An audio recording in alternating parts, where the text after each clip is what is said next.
Hai Sobat Film, selamat datang kembali bersama Bos Kalova Storyline. Ketika sebuah hubungan telah terjalin dengan rentang waktu yang cukup lama, maka akan secara harfiah akan muncul keterikatan batin di antara mereka, juga rasa saling percaya. Mungkin itulah sebuah ungkapan yang tepat untuk sebuah film yang akan saya bahas kali ini. Sebuah film survival kisah nyata yang rilis di tahun 2004 berjudul Touching the Void, yang mana mengisahkan tentang dua sahabat pendaki yang terjebak di tengah gunung es. Lantas apakah yang sebenarnya terjadi dengan mereka? Yuk nyamankan posisi dan tenangkan pikiran kalian. Mari kita mulai ceritanya.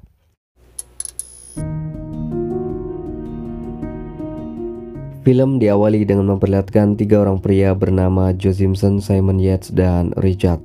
Mereka sedang berjalan menuju ke sebuah lokasi yang akan dijadikan base camp untuk pendakiannya. Hingga setelah 2 hari perjalanan mereka pun sampai di lokasi tersebut. Tenda pun didirikan. Lalu di pagi hari Joe dan Simon mulai pendakiannya. Namun di sini mereka meninggalkan Richard yang memang belum berpengalaman perihal pendakian, sehingga ditugaskan untuk menjaga barang-barang mereka saja. Dalam pendakian ini Joe dan Simon akan menaklukkan salah satu puncak gunung di jajaran Gunung Alpen bernama Ciula Grande, yang mana merupakan puncak gunung tersulit untuk ditaklukkan sehingga banyak pendaki yang gagal. Namun melihat hal itu tak lantas menyurutkan niat mereka, justru hal itu menjadi pacuan bagi mereka berdua. Di hari pertama ini Joe dan Simon dibuat takjub melihat luas dan ketinggian dari gunung-gunung di sana. Hingga akhirnya hari pertama pun berakhir di sebuah gua yang mereka buat sendiri sebagai tempat berlindung kala malam di hari itu. Dan di hari kedua mereka mengawali dengan sarapan dan minum air hasil dari es yang dicairkan menggunakan kompor portable yang mereka bawa. Perjalanan pun berlanjut. Di hari kedua ini mereka disambut dengan cuaca yang lebih ekstrim dari hari sebelumnya. Angin yang bertiup kencang dan kabut yang menghalangi jarak pandang, sehingga membuat pergerakan mereka lebih lamban dari sebelumnya, di mana mereka hanya bisa mendaki 200 kaki dalam waktu 5-6 jam. Hingga pada akhirnya malam pun tiba. Dengan tubuh yang lelah juga kondisi Simon yang mengalami gejala hipotermia, sehingga mereka pun memberhentikan pendakiannya dan bermalam di lokasi tersebut. Lalu di hari ketiga ini cuaca sangat mendukung karena cuaca hari itu sangat-sangat cerah, sehingga mereka pun melanjutkan pendakiannya. Namun entah kenapa di tengah perjalanan rasa lelah menghampiri Joe, yang seakan-akan ingin berhenti lalu pulang. Akan tetapi ia kembali berpikir jika pendakiannya sudah terlampau jauh hingga mendekati puncak. Menyadari itu ia pun terus berusaha melanjutkan pendakiannya meski dengan langkah perlahan. Dan di ketinggian ini Joe dan Simon cukup kesulitan karena medan yang lebih curam juga kondisi es yang lebih keras, di mana butuh berkali-kali untuk menancapkan kapaknya sehingga cukup menguras energi mereka. Namun ternyata kelelahan yang mereka rasa seketika berubah menjadi kebahagiaan, karena tepat di jam 2 siang akhirnya mereka pun sampai di puncak Ciula Grande. Sebuah kebahagiaan yang tak berlangsung lama karena mereka berniat untuk turun di hari itu juga. Namun di sini mereka akan turun melewati jalur yang berlawanan dengan jalur pendakiannya, dikarenakan itulah janji mereka sebelum pendakian. Sehingga mereka pun mencari jalur baru lagi. Yang tak disangka jalur yang mereka pilih lebih curam lagi dari jalur pendakian. Hingga akhirnya setelah 1,5 jam mereka berjalan, kabut tebal menyelimuti lokasi tersebut, sampai-sampai membuat mereka kini tersesat. Oleh karena itu Simon memutuskan untuk kembali ke puncak Ciula Grande demi keselamatan mereka berdua. Tetapi keburu malam menjelang sehingga dengan terpaksa mereka pun bermalam di lokasi tersebut. Singkat cerita, setibanya pagi mereka pun melanjutkan perjalanan meski mereka menyadari jika mereka telah salah memilih jalur. Namun apalah daya, mereka harus menepati janjinya mereka sendiri. Di hari keempat ini mereka melanjutkan perjalanan dengan posisi Joe berada di posisi depan. Namun belum jauh melangkah saat Joe sedang menancapkan kapaknya, tiba-tiba Joe kehilangan keseimbangan yang membuatnya terjatuh. Dan sialnya lagi Joe mendarat dengan posisi tumpuan kaki kiri yang tidak tepat, sehingga menyebabkan tulang persendian pada lututnya bergeser.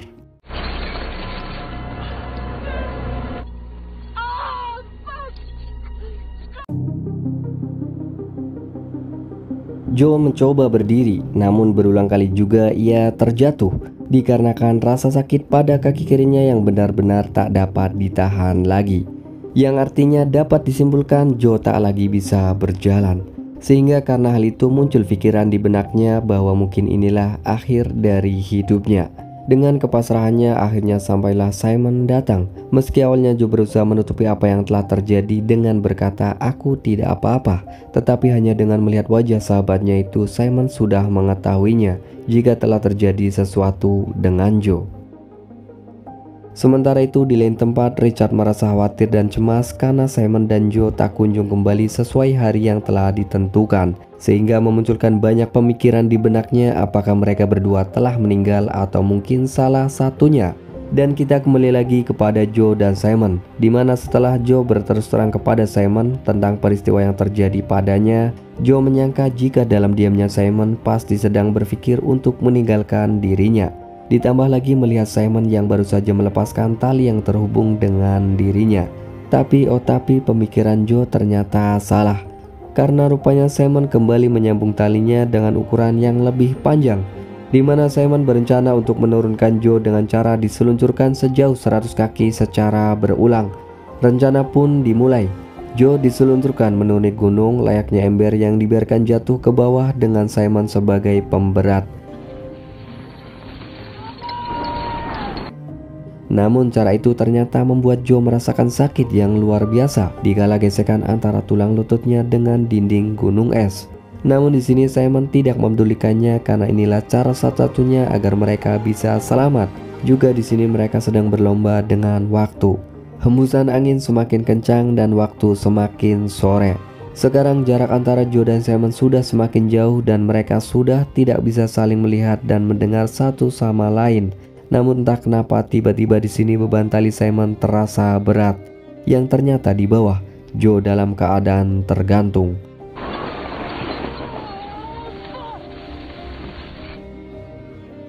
Oleh karena itu Joe memberikan kode kepada Simon untuk mengelurkan talinya agar Joe kembali ke posisi semestinya.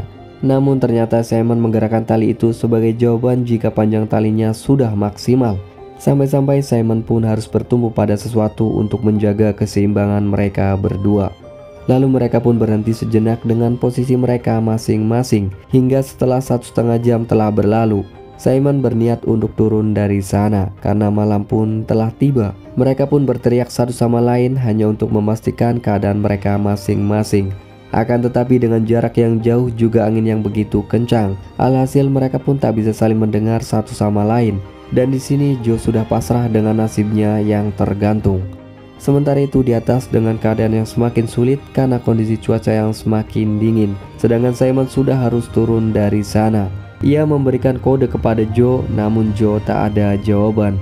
Dengan situasi tersebut Simon memutuskan untuk memotong talinya. Alhasil Joe pun terjatuh ke dalam sebuah lubang es.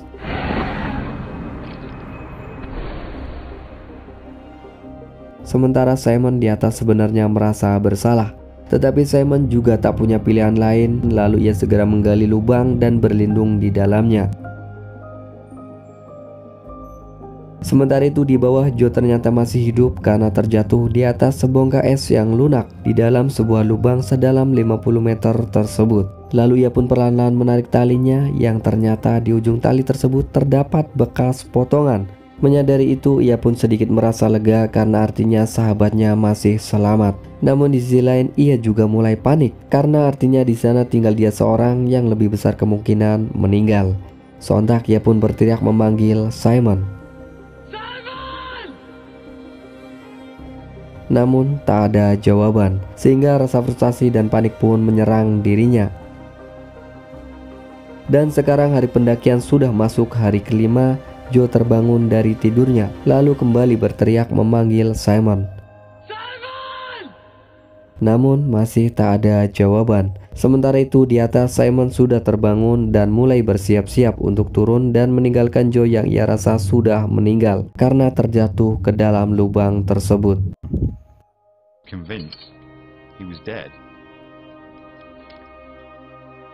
Kembali ke bawah, Joe masih berusaha bertahan hidup dengan berulang kali memanjat dinding lubang itu untuk keluar dari sana. Tetapi ia selalu gagal karena rasa sakit di kakinya. Namun ia tak menyerah begitu saja, menyadari jika memanjat tak bisa dilakukan. Lantas ia pun melihat sebuah lubang yang mengarah ke bawah.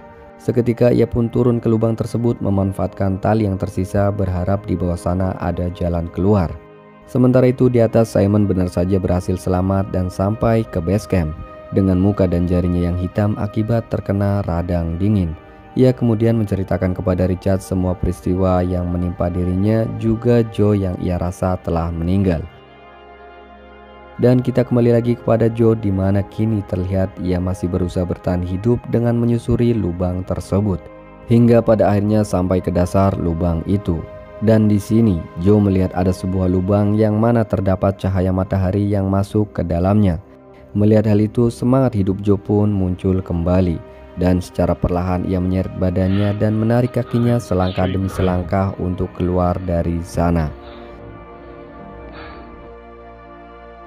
Dengan segala jerih payahnya, pada akhirnya Joe pun berhasil keluar dari lubang tersebut. Ia pun tersenyum lega karena masih ada harapan untuk selamat.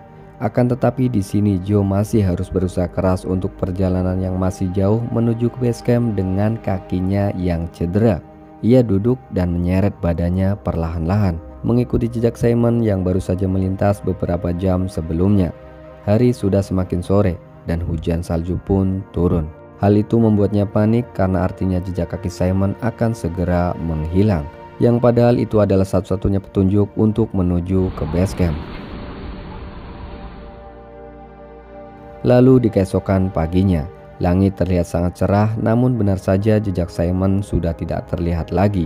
Ia pun terus menyeret badannya mengikuti kata hatinya saja, hingga ia pun benar saja berhasil sampai masuk ke lokasi bebatuan. Meski belum tahu pasti arah base campnya berada, namun hal itu membuatnya sedikit lega karena artinya ia sudah melewati batas gunung es dan sudah semakin dekat dengan base camp. Berbeda dengan cara yang ia lakukan di medan es, ia harus kembali berpikir. Karena di medan bebatuan tidak mungkin dirinya akan menyeret badannya. Sehingga ia pun mengikat kakinya dengan sebuah busa tipis guna meredam rasa sakitnya. Ia mencoba berdiri namun terkadang terjatuh. Meski begitu, ia pun terus bergerak secara perlahan. Hingga malam pun tiba, Joe memutuskan beristirahat di atas bebatuan di sana. Dan di keesokan paginya di lain tempat, Simon dan Richard membakar semua baju milik Joe sebagai ucapan selamat tinggal karena mereka rasa Joe telah meninggal. Sehingga kini mereka pun mulai berkemas dan memutuskan meninggalkan tempat itu esok lusa. Sementara itu di pagi ini, Joe menemukan sumber air di mana akhirnya ia bisa melepas rasa dahaganya setelah sekian lama tak minum. Kemudian setelah dirasa cukup, ia kembali berjalan perlahan hingga pada akhirnya, tepatnya jam 4 sore, ia sampai di sebuah danau dekat base campnya. Ia pun kembali berteriak memanggil nama Simon. Simon! Namun tak ada jawaban. Joe benar-benar panik dan khawatir menyangka jika Simon dan Richard benar-benar telah meninggalkan dirinya. Joe terus berjalan mendekati arah base camp dan kembali berteriak. Di detik ini jika Simon tidak mendengar teriakannya, artinya semua harapannya benar-benar telah pupus. Tetapi beruntungnya, di dalam tenda Simon mendengar suara samar-samar dari luar. Seketika Simon pun langsung mencari arah sumber suara tersebut. Dan setelah berjalan sejauh 300 meter dari tendanya, akhirnya benar saja ia menemukan Joe yang terkulai lemas tak berdaya di tanah. Dan saat itu wajah Joe benar-benar sulit untuk dikenali karena terkena radang dingin. Kemudian secepatnya Simon dan Richard segera mengangkat Joe untuk dibawa ke dalam tenda. Di sini Joe sangat berterima kasih kepada Simon karena berusaha menolongnya sesaat setelah kakinya patah. Ia juga tidak menyalahkan Simon yang telah memutuskan talinya, karena ia sangat mengerti situasi pada saat itu. Ia pun akan melakukan hal yang sama jika ia berada di posisi Simon. Dan singkat cerita, setelah mereka pulang ke Inggris, Simon mendapatkan kritikan yang sangat pedas karena telah memotong tali sahabatnya. Tetapi Joe yang sangat mengerti situasi kala itu sehingga ia pun terus membelanya. Dan sejak saat itu hingga kini tidak ada lagi orang yang bisa mencapai puncak Ciula Grande kecuali mereka berdua. Sehingga karena hal itu mereka berdua tercatat dalam sejarah dunia. Dan film pun berakhir.